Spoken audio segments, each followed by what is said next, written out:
many more do we intend to gather to us? This ship is not the galaxy. There is only so much room. Is it? Perhaps you are wrong. They will follow you because you are a leader. Their kind always needs such, even when the figure deserves no such obedience. Do not cloak one word within another. Friends. Do friends not follow? Do friends not form a hierarchy of their own, no matter how small the circle? I am too old for friends, and when the years settle upon you, you will dispense with such words as well. Because I am not blind, that is why. I see what they see, hear their voices when they speak to you, and notice the change when they speak to others. I know many things, and I know what I am not. I am no leader. I speak with a voice that will never move others. I speak with a passion that goes unheard. They obey you because you are a leader, and perhaps something more. Have you noticed what has been happening? Have you felt it in them? The fool dances in your shadow for your favor. The woman, she worships you. The alien obeys you.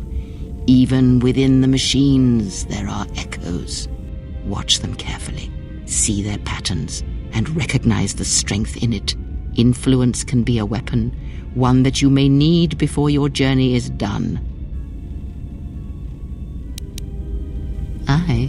I am but a mirror whose only purpose is to show you what your own eyes cannot yet see.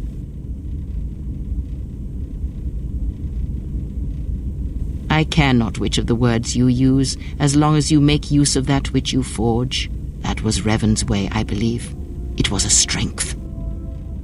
Have you never asked yourself how Revan took the Republic and Jedi beneath her, how she made them hers? Ah, but to make officers turn on their own people, to bomb innocent worlds, to make pacts, strong influence indeed. And where did these Sith teachings come from? And why did Revan embrace them so strongly? So many questions, yet the answers are few. Oh, did they? No, Revan met no Sith empire, yet she learned their teachings. Many have mistaken the soldiers beneath Revan, the machines that were constructed to be the Sith. They are wrong. The Sith is a belief, and what Revan formed was not an empire, but something else. Yet how she did it is curious. And I suspect the answer to that question is tied to another. How was Revan able to corrupt so many so quickly? Not a one, but we shall see where our journey takes us, I think, and see how many answers we come across, yes?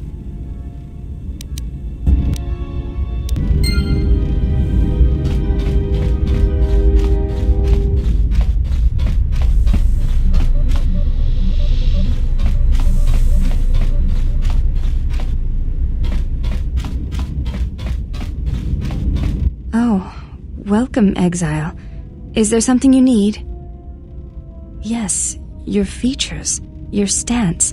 There is a calm about you that I did not notice on Telos. There is an energy about you, a lightness in your movements.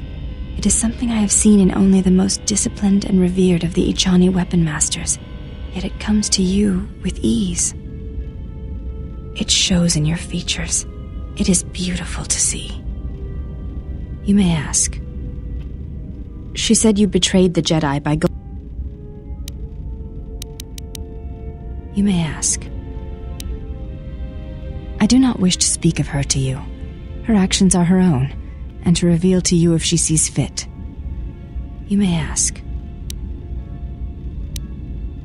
I honor the face of my mother. It is not something usually spoken of in the company of others. There is no need to apologize. You were merely remarking on something that you saw. There is no wrong in that. It is not a sensitive subject, but a subject that requires trust. There is no such trust between you and I, and such trust takes time. You may ask. We attend Atris. It is the duty of all of us, from the first of my sisters to me, the last of the handmaidens. I am the last of the handmaidens. This is correct. I train so that one day that will no longer be true. That is not entirely correct. There are times I am distracted. Perhaps once having known the ways of the Jedi, you may understand what occupies my thoughts. There is much knowledge on Telos, and only one of the Jedi remain. There is so much about their ways of battle, their forms, their stances, that may be lost forever if the last of the Jedi is taken from the galaxy.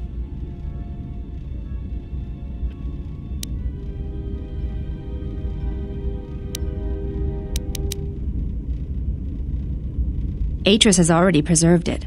What I wonder is if the Jedi teachings should not simply be stored, but brought to others. There is much in their approach to battle that is worthy to be shared.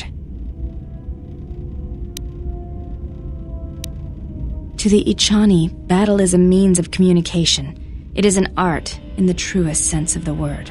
Stance, form, discipline are a means of expression and communication. They speak one's heart and one's devotion to their cause.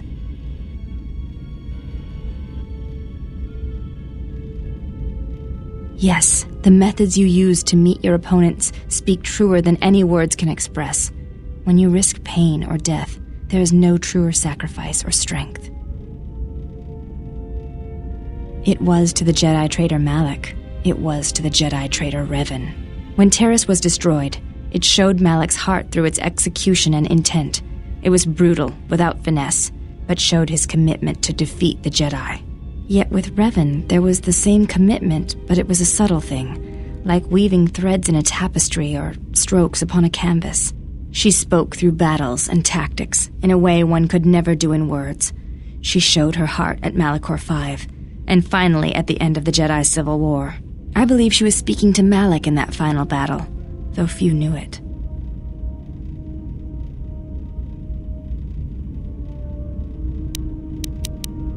Through battle, Revan was meeting betrayal with betrayal, and showing Malak the pain he had inflicted on his master.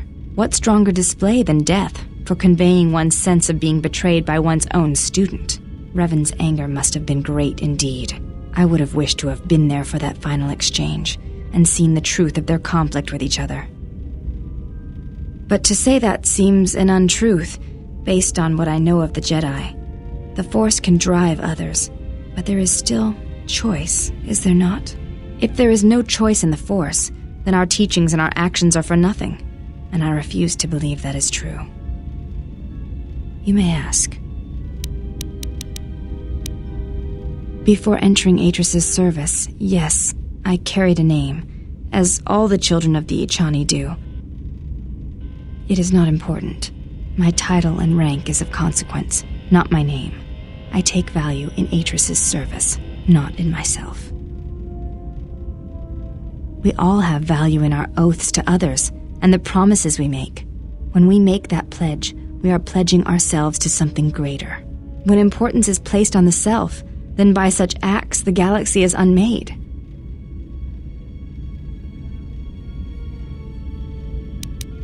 I do not know. That is a question you must ask yourself.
T3, there's not much time.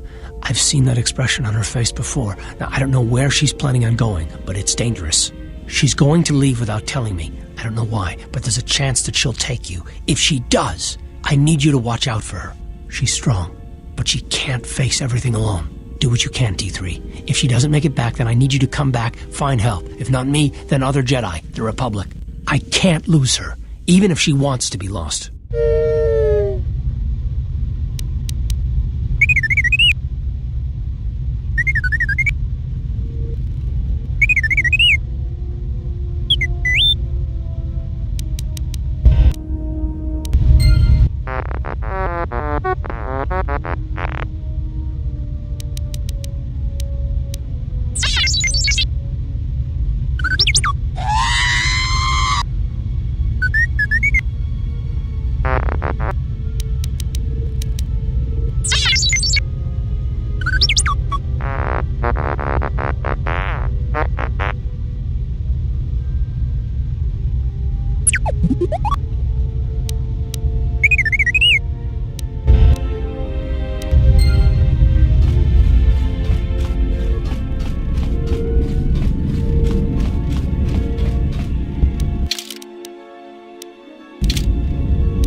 I will answer your questions.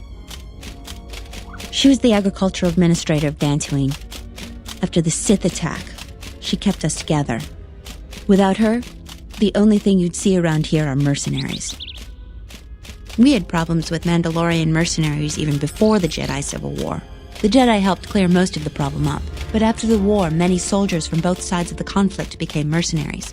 And since we're so far from the core, some started gathering here. The difference between an out-of-work mercenary and a raider is a vibробlade's edge. The only thing we can prove they've done is intimidate a few farmers. The farmers give them goods, money, or food just to stay on their good side. The only one that isn't scared of them is the administrator. There have also been a lot of disappearances recently, and not all of them can be blamed on calf hounds. But nobody can prove the mercenaries are responsible. A farmer here and there, or a family. We lost enough people during the war that keeping the calf hound and Kinrath populations under control hasn't been possible. So there are a lot of animal attacks. Some deaths, too. The disappearances might be just coincidence, but a lot of the stubborn folk seem to be more accident-prone. Kunda is the big building just outside the landing port. It used to be the estate of a man named Matali, but he and his family disappeared around the time of the bombardment. The administrator rebuilt it, and now this is our center of government. Just head into the building and you'll find your way to the administrator. I'll be over by the entrance if you need anything else.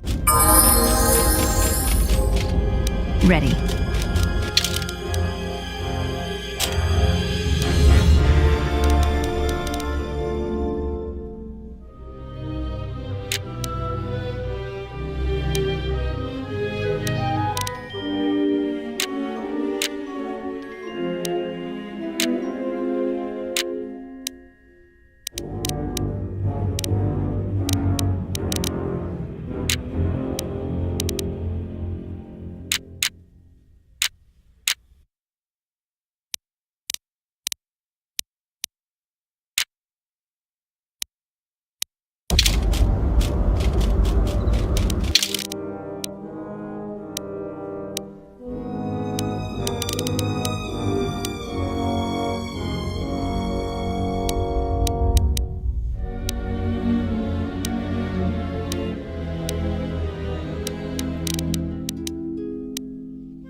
Greetings, and good day, traveler. On behalf of the Kunda settlement, I am programmed to welcome you to Dantooine. Is there something I can do to serve you? My apologies. I have no recollection of the Sith invasion topic. Error. Memory overflow. Resetting. May I be of any further service to you? Processing. Exterior damage analysis. Level 7 impairment. Multiple casing breaches detected. Bipedal servos misaligned by 32 degrees. Memory storage overflow. Memory unit is approximately 56 months overdue for maintenance. Error. Memory overflow. Resetting. May I be of any further service to you? I am conducting my appointed rounds. May I be of any further service to you? If you will...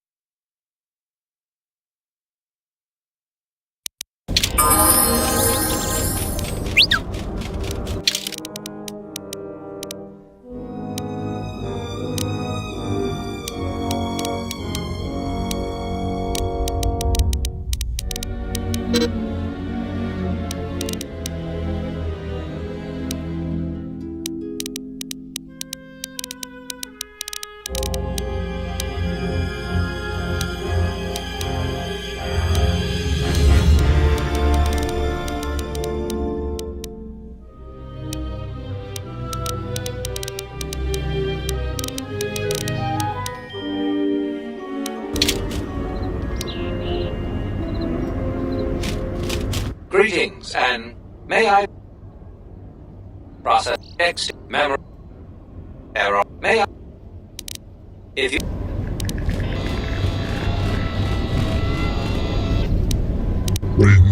Venturas, Ruizian Elfa,